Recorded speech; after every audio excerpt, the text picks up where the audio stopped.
রস খাইয়া হইয়া মাতাল। এখন রাত্র বাজে 12টা। আমরা আসছি খেজুরের রসের সন্ধানে তিতাস উপজেলার সোলাকান্দি গ্রামে। এখানে খুব সুন্দরভাবে খেজুর গাছের মধ্যে খেজুরের রসের যে ঘটি এগুলা দেওয়া হয়েছে এবং কি নেট দিয়ে দেওয়া হয়েছে যাতে রাত্রে বাদুর বা অন্যান্য পাখি এসে এগুলো না খেতে পারে। কিন্তু একটা খুব সুন্দর খেজুরের রসের একটা মিষ্টি গ্রাম পাচ্ছি আমরা। যদিও এখনো খেজুরের রসের পরিমাণ অনেকটাই কম। এই যে দেখেন এই গাছে এতটুকু হয়েছে, হয়তো সম্ভবত এখানে আধা কেজি হবে কিনা সন্দেহ।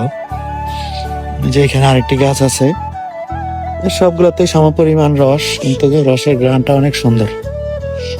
বলিস না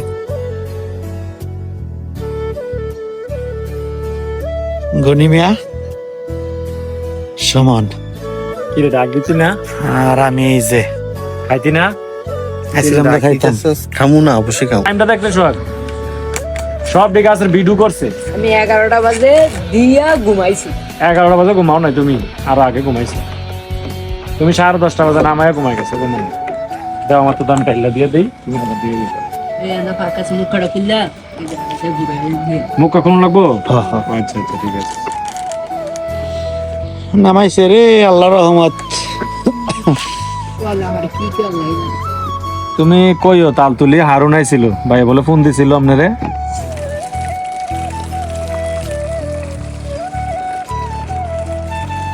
গাছ আছে কেডায়? গাছ আছে কে? 64